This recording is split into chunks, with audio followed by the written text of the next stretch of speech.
Jai Radha Madhava Kunja Bihari.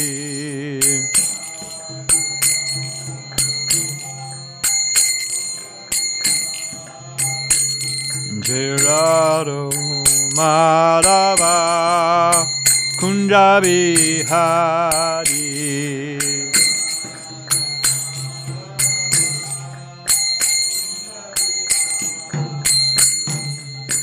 Gopijana Balava Girivanadari.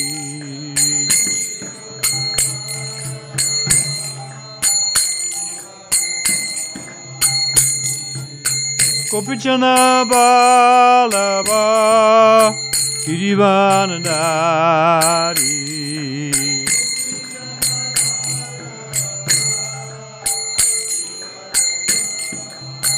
Jasodanandana Brajajana Ranjana.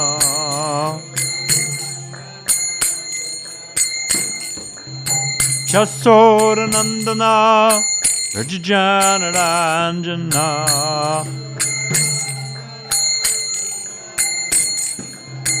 Chamunitira Bunatadi.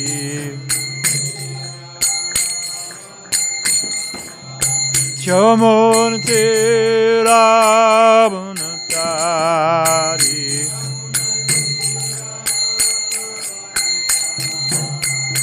Jai Radha Madhava Kunja Bihari.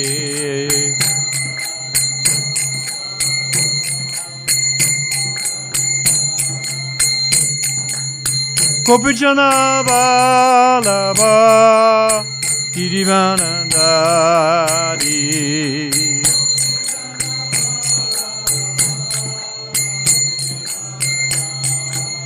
Jasodanandana Brajajana Ranjana.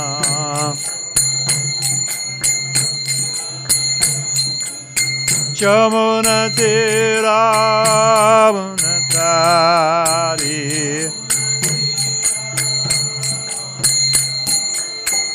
Jai Radha Madhava Kunja Bihari.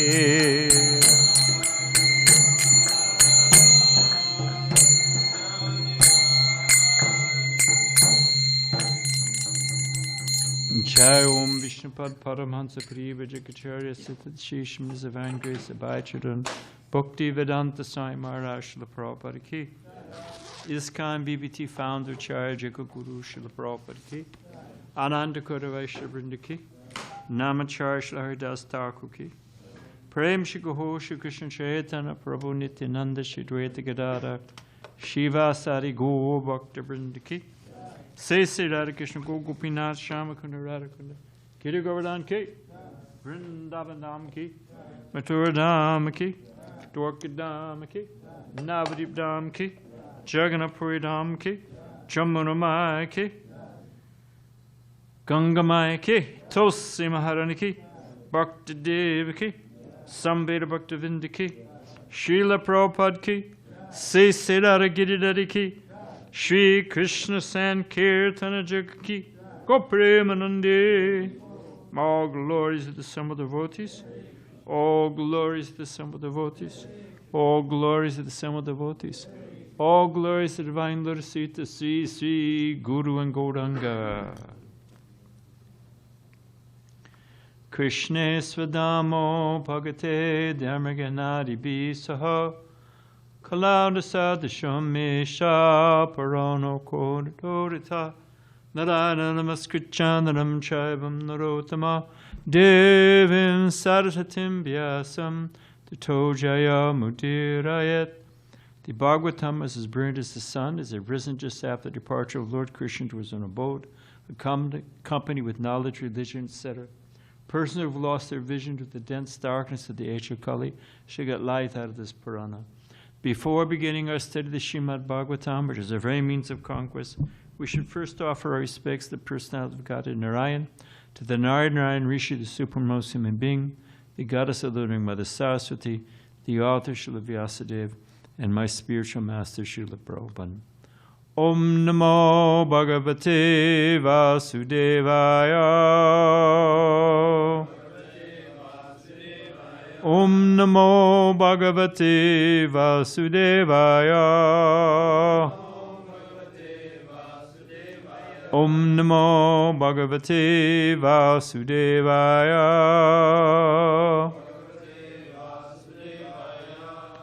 So I had to bring my big computer because we're having some computer issues. These things are described in the Bhagavatam as harsha, in the Mahabharata as harsha soka. These mechanical devices, they bring equal amounts of happiness and distress. So we're reading today from the 5th canto, chapter 10, text 5. Correcto? Yep.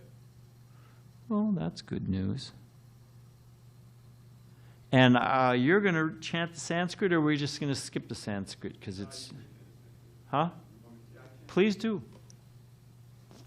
Sangsargiko dosha eva nuname kasyapi sarvesham sangsargikanam bhavitamarhatiti nischitya nashamya kribanavacho raja rahugana upasada vridho nisargena balat krita isha ruttatamanyur avispashta brahma tejasam jata vedasam eva rajasavritamatir aha.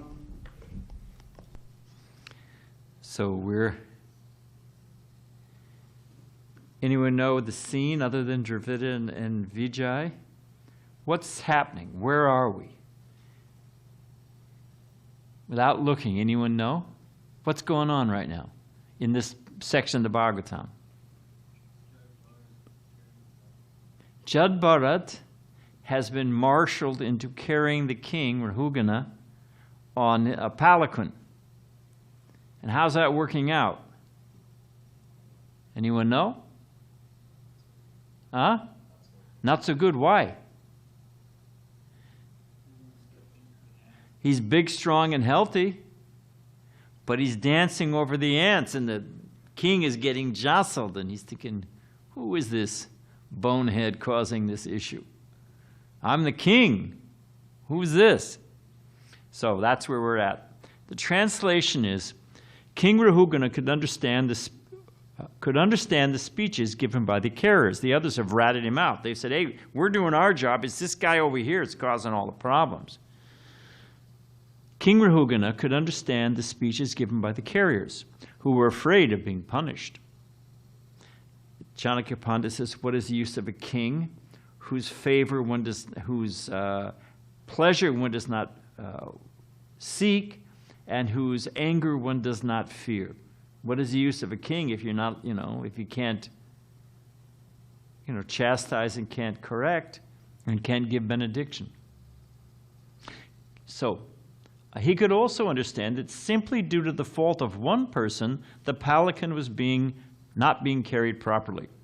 Knowing this perfectly well and hearing their appeal, he became a little angry, although he was very advanced in political science and was very experienced. His anger arose due to his inborn nature as a king. Actually, King Rahugana's mind was covered by the mode of passion, and therefore he spoke as follows to Jada Bharat, whose Brahman effulgence was not clearly visible, being covered like fire covered by ashes. Do we do I say, you say, or what do? We just go into the purport? Okay, purport.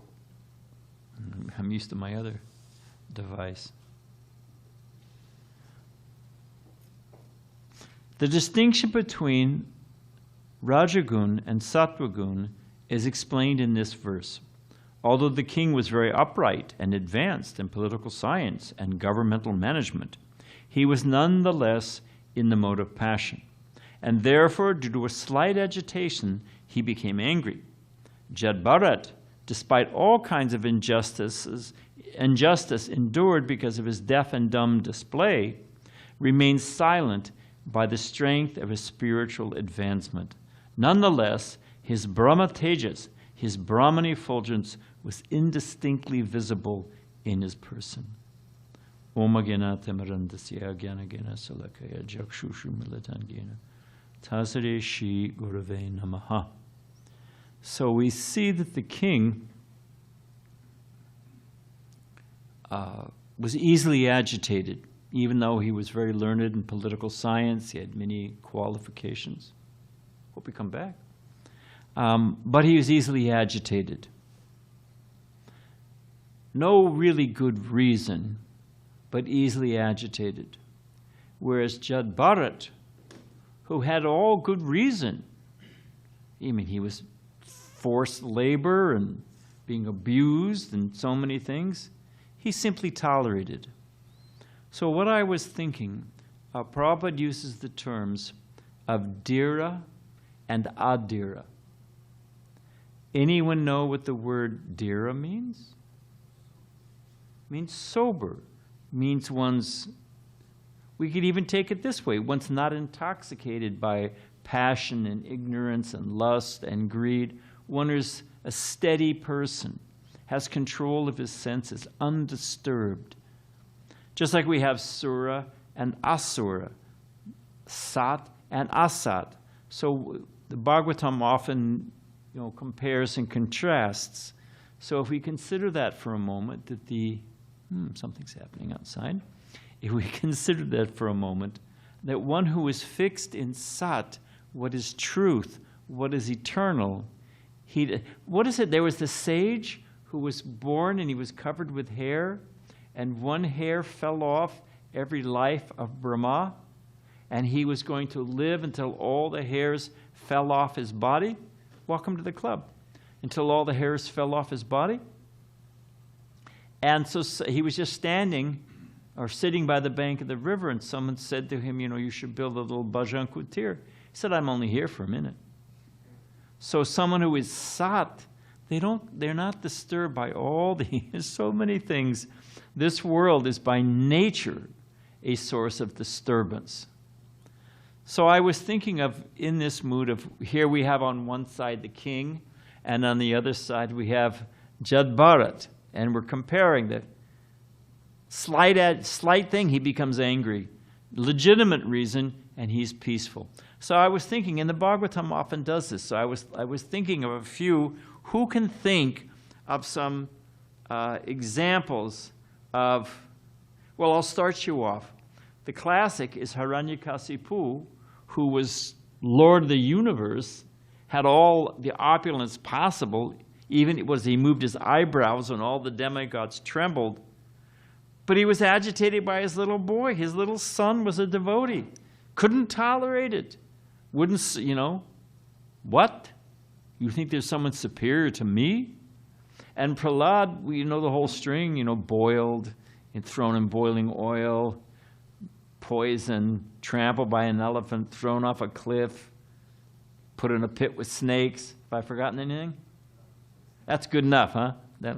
Completely undisturbed. In fact, we know the story. He was simply begging for his father's deliverance, praying for his father's deliverance. So who can think from the Bhagavatam, Dravida. I was thinking of Ambarish and Durvasa. And we know the example. There wasn't even an offense. I'm not going to tell the whole story, but there wasn't even he broke his fast by drinking water on the instructions of Brahmins. And he did it only so that the others could break their fast and have their meals. So completely selflessly motivated, according to the instructions of the Brahmins, drank a little water. And envious Durvasa Muni created a havoc. But how did it turn out? Yeah, he's being chased by the Sudarshan Chakra and ultimately has to surrender. I was thinking of, can you even think of another one other than Dravida? Compare and contrast. I was thinking of Sukracharya and Bali Maharaj. Bali Maharaj, Sukracharya, he might lose his maintenance, his whatever you call it, sing for his supper.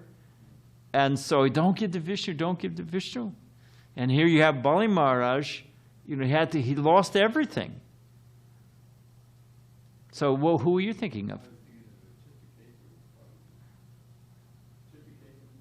Yeah, I didn't want to say Parvati. I was saying Chitraketu and I was saying Lord Indra. So we have Chitraketu became Vritasura. Vritasura was in a demon's body. But Lord Indra's, even though he's king of heaven, he's always becoming disturbed. So the point is that Prabhupada asked this one time. He said, what is the measure of a person's strength? And we know the Olympics, I think the Olympics are coming up in China. They're having some political dust up, whatever it is. But what's the whole? It's all feats of skill and strength, isn't it? It's the whole thing. How much you can lift, how high you can jump, how fast you can run, whatever it is.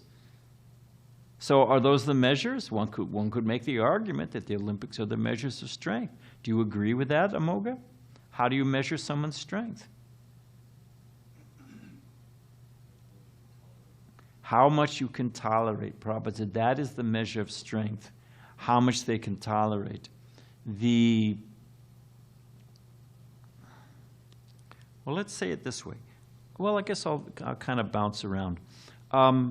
There is a Vishwamrita was a king. And in the course of his travel, he came to the ashram of Vasishta Muni. And Vasishta Muni had a Kamadhenu. He had a wish-fulfilling cow. It could fulfill any desire. And so when the king's army, Vishwamrita's army, showed up, even though it's a simple ashram, Vasishta Muni was able to feed them all opulently by his Kamadhenu. So the king didn't have a Kamadhenu and said, "Give him your cow. Everything should be given to the king." And Vishwamrita didn't want to give up his cow because his cow was providing all of his ghee and flowers and everything he needed for his puja, and the cow didn't want to go. That was the main thing, was the cow didn't want to go. Anyway, there's a whole story. So he picked up a quarrel, and there were so many he was always defeated. The king, in Kshatriya, was always being defeated by Vasishta Muni, who was a Brahmin.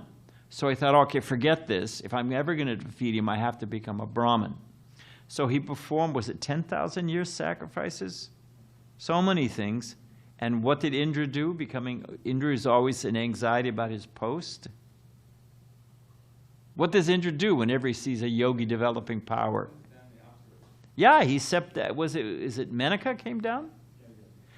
Sent down an Apsara, and just by her dangling of her ankle bells, he broke out of his meditation, fell down with her, passed semen, lost all of his strength. Finally, he recovered, went back at it, performed another 10,000 years of austerities. Brahma, I don't know if it was Menaka again, but sent somebody else. And what did Vishwamrita do this time?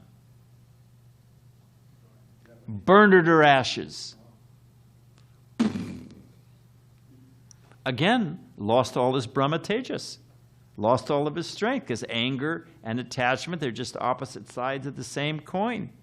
So the story goes on and on. There's so many things, and he causes so much distress to Vasishta Muni, all because he wanted to go from a king to a Brahmin. He wanted to get Brahman Tejas.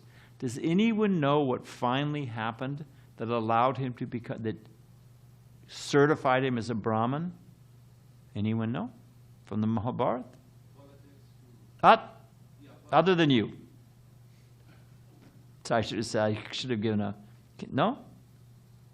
All right, what? Huh?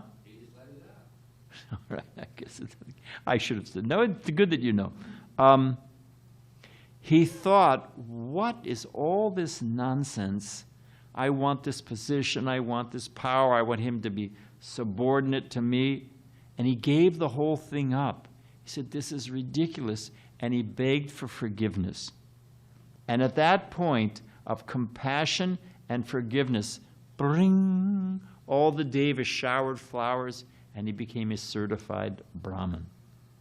So if you think about it,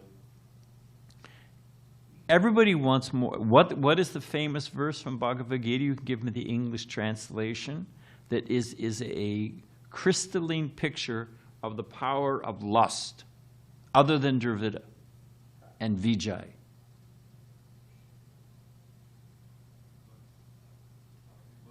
Burns like fire. Now, if you put more fuel on a fire, does the fire burp, say thank you very much, and go out? What happens? The more fuel you put on the fire, bigger it gets. And people are just like a hamster on a wheel or a dog chasing its tail. Bigger, bigger, new, improved.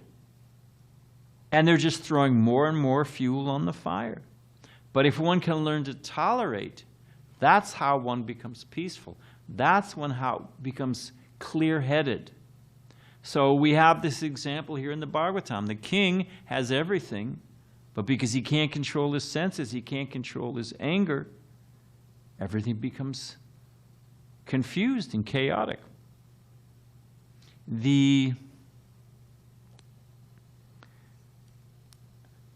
see. So the other carriers were criticizing Jad Bharat, that he wouldn't get with the program. And this is a criticism that is laid by the materialists at the devotees. That, it's quite often when someone's coming to Krishna consciousness, the family members say, what's happened to you? I remember one mother kept calling me, he won't get excited about anything anymore.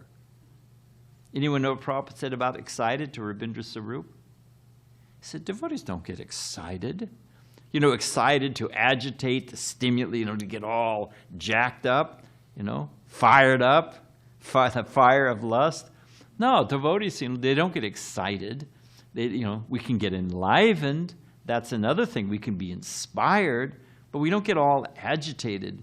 So there's a common phenomenon, and Prabhupada talks about it many times, that the devotees, I remember people told me when I was so many years ago trying to become a devotee, they said, you're no fun anymore. You don't want to do this, you don't want, all the stupid things, dangerous, stupid, frivolous, hurtful things, I had no interest in anymore. You're no fun. And you know what happened? My phone stopped ringing. They stopped dropping by. And, I was rejected, which was absolutely fantastic. So this is, of course, my favorite is that the devotee was underage. So his parents were trying so many things. They took him bowling, they took him golfing, they got him a new sports car. They tried so many things, and nothing got him going. Finally, they took him to a wedding. And here's a beautiful, like Romeo and Juliet, which didn't end so well, by the way. But beautiful Romeo, handsome groom, beautiful bride, walking down the aisle. And the priest says, I now pronounce you, or it's man and wife, I forget what politically correct thing you have to say now. The gender you were born, whatever on your birth certificate, whatever you are, whatever it is, everything's so confused. So, but I now pronounce you man and wife. Until death do you part. And the young boy, teenage boy, turned to his father and said, just see, at death they have to part. And the father brought him back, dropped him off right here at my office. My office used to be right down here. Said, you spoiled him, you ruined him. He can't, even this he can't enjoy. So they left him alone. So for the materialist, just like they can understand Jad Bharat. The devotees are a mystery to the conditioned souls. The Rabindra Sarup Prabhu told me one time that he was with his wife and they were buying saris for the deities. Very fancy sari shop, and they were buying nice, beautiful silk brocade saris for the deities. And the way they sell them is they wrap them, you've been to the sari shop. They wrap them around, the girl, the woman, and then, they fan it out, and she sees how she looks. So they went to fan them around Rabindra Swarupa's wife, and she goes, no. And they thought, well, what's wrong with you? She doesn't want to wear something that they're going to offer to the deities. She wears it first and looks herself in the... So that we're a complete mystery to them. And they often are a mystery to us. I remember I was with Mahavishnu Swami one time, and we were at it happened to be a Gujarati family, but it's true so many places in India. They were on, what do you eat? Just fruits and vegetables, and and Mahavishnu Swami was never one to pull punches, walked right over there and this is the Indian Mahavishnu Swami who's passed away, went over and pulled open the fridge and says, what are you eating? And it's full of slices of dead animals, and it's bones and feathers, and it's like open the morgue or something. What is that? You're saying, how do you eat that? They asked him, how do you live on that? And he pulled open the fridge and said, how do you live on that? And they really didn't have an answer. So the point I'm trying to make is that we don't care about what is the criticism based on. If I'm walking, there used to be, we've told several stories about Roscoe, but there was a dog down here, Roscoe, and later on, Dharma Setu turned him into a Vaishnava by feeding him Mahaprasadam. Yeah, he became quite humble and meek. But he used to just snarl, and he was like meaner than a junkyard dog. So I'm walking down the street, and the dog is snarling and barking at me. Do I develop a sense of low self-esteem? Do I think the dog doesn't like me? What to do? What should I do? Should I go to the Halloween shop and get a dog costume and get down on all fours, and maybe the dog would like me then? And because he's a dog. So they may criticize, like they think the devotees are lazy. Because we're not interested in what they're interested in. Here was a classic example. There's this University of San Diego High School. It's a Catholic high school. It's up there on the hill there in the Mission Valley. And they used to bring their advanced placement classes. Their college course kids, smart kids. Well, I'll say it this way. And they would go to the Buddhists, they would go to the Baptists, they would go to a mosque, they would go different places. And then they would go back and discuss in their class how all the things were, of lower standard, and Christian teachings were the highest. Okay, fine, that's their option. But, well, I'll say the end first. But all of a sudden, the kids started asking fantastic questions. Well, and their teacher realized he was losing the class. Here's one they asked. If it was only one life, and God is all-powerful and all-merciful, how can one child be born with sight and the other child be born blind? They had no previous karma, to credit one way or another. And so why would God give silver spoons to some mouths, golden spoons to others, as the old gospel song goes? Why these disparities? What's your answer if you're a Christian? You only have one life. Why? How is that fair? Yeah, the great mystery is you don't have a good answer. That's the mystery, that people keep lapping this stuff up. That's the mystery. The only answer I ever got was that, well, unless we become purified by acts of charity, and therefore for us to perform acts of charity, there has to be someone who needs charity. There has to be somebody, how am I going to, There's got to be somebody disadvantaged so I can help them. I said, great. I said, how many kids do you have? The man said, 2. I said, fine. Which one is going to suffer and have a miserable life, and the other one's going to have a great life, so that the son can help the daughter, or vice versa? Can you make that choice? He said, well, you know. I said, so how is it that God is making a choice like that? So anyway, the point I'm trying to make is that they may criticize the devotees, how we're disinterested, but it's because we know the real value of things. I'm thinking about time. Okay, maybe I'll fast forward here. That was what I wanted to say. So to this Christian class, he was saying that he was desperately looking for something to find fault in. Well, because he was losing his class. He was saying, one of the kids actually asked, if God is the source of all beauty and the source of all life, then why does he have the form of an old man? Because we've been talking about Shyam Sundar. That's a good question, isn't it?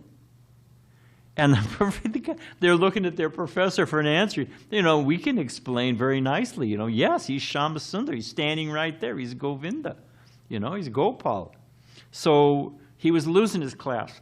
So finally he said, he's losing his students. So finally he said, but you know, this is some years ago, obviously, but this low protein diet and the repetitive chanting of the mantra makes you brainwashed, makes you, it's like a cult, makes you easily weak-willed. Weak-willed was what he said. Because I'm saying that they're saying the devotees are lazy, they can't get fired up about material life. You know, you just, okay, they give you 3 square meals a day of meals and a roof over your head. Okay, fine. You know, at least you found some place to wash ashore of, because you know you're not competent enough to get out there and get in the game.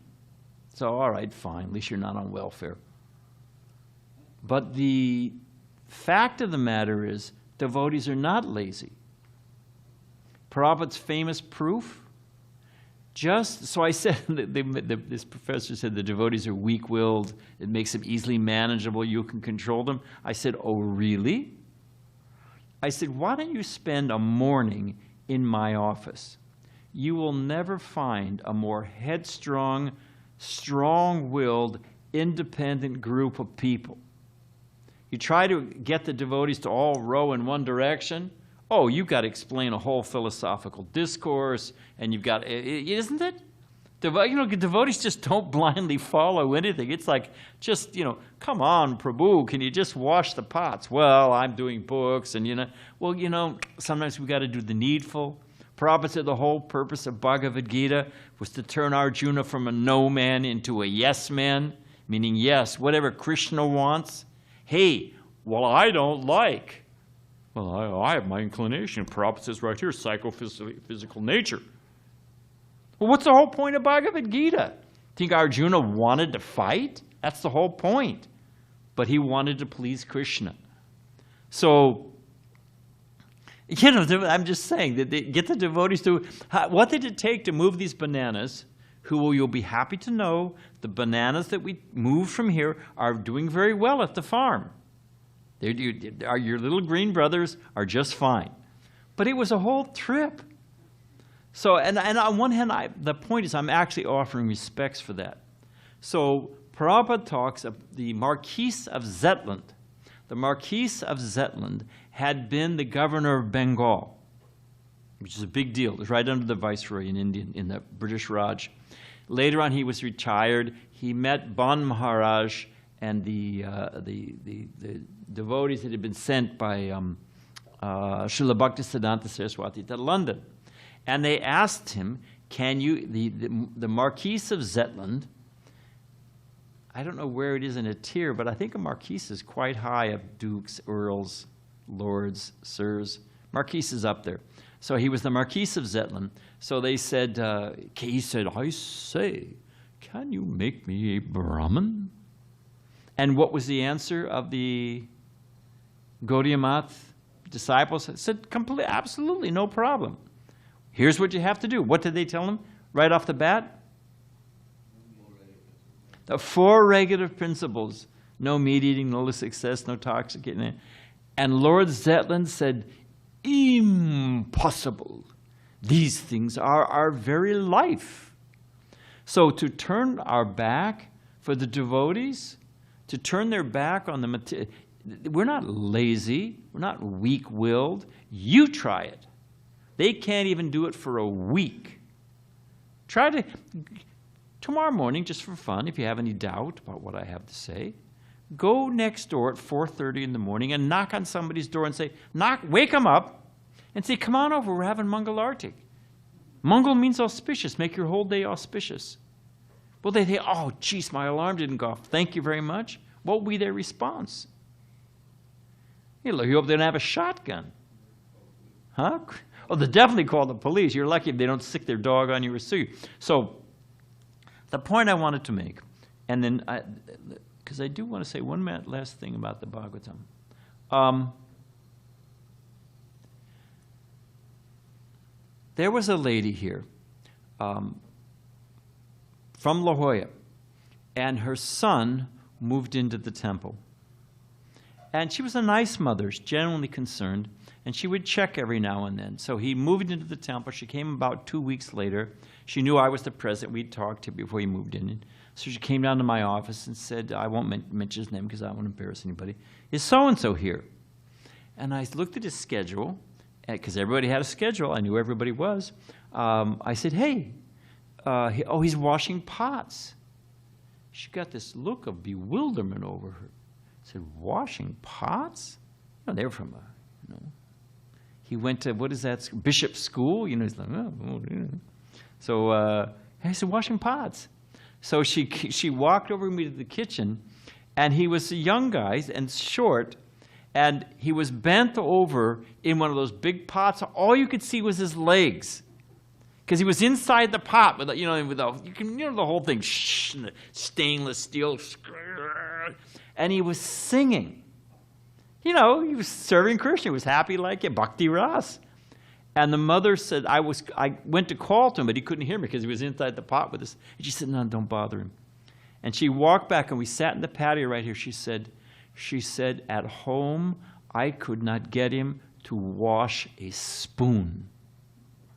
And she just couldn't believe it. She couldn't, and that he was singing, that he was that was a turning point for her. She actually had tears in her eyes because the boy was depressed about so many things. Now, we're not talking about depression, chemical depression, or, we're not talking about if one was abused, but generally speaking, this world's a pretty depressing place. So there's that the others, just as the other carriers were criticizing him because he wouldn't get with the program, devotees are criticized because they don't understand what motivates the devotee. Just as they could not see his natural Brahman tejas. So they can't understand what is the strength of a devotee. But you ask them to do what we're doing, impossible. Devotees are the most strong-willed, independent, thoughtful people you'll ever meet, and character. They won't even step on an ant. Okay, so the other thing I wanted to say, because we have a few minutes, was that there was someone who, well, I guess I'll say it, a friend, my niece, one of her best friends, her son, teenage son, committed suicide. And I'm not minimizing that. The Bhagavatam says that for the child to die before the parents is one of the most painful things one can experience. And suicide, it's ladled with anger and guilt. The parent feels, I should have, so it's a traumatic, torturous event. I'm not minimizing it in any way, shape, or form. But she called me and asked for some words of solace. And I was looking at different sections in the Bhagavatam. Now, of course, we can give them Bhagavad Gita, which people, the second chapter, Bhagavad Gita, how we're not the body, we're the eternal soul, and the body ends and the soul goes on. And that gives people some solace. But she was looking for something like the Christians say. What do they say? Oh, he's in heaven with Jesus. And the parent, gets some solace. Well, he's in a better place. How many times you hear that? Oh, he's in a better place. His suffering's over. No, it's not. And the Bhagavatam is Amala Purana. What does Amala Purana mean? Spotless, okay. Now, we know that it's spotless in the way it doesn't teach karma, it doesn't teach jnana, it doesn't teach yoga. I mean, it teaches all of those things, but the perfection of knowledge and renunciation is to come to the platform of bhakti.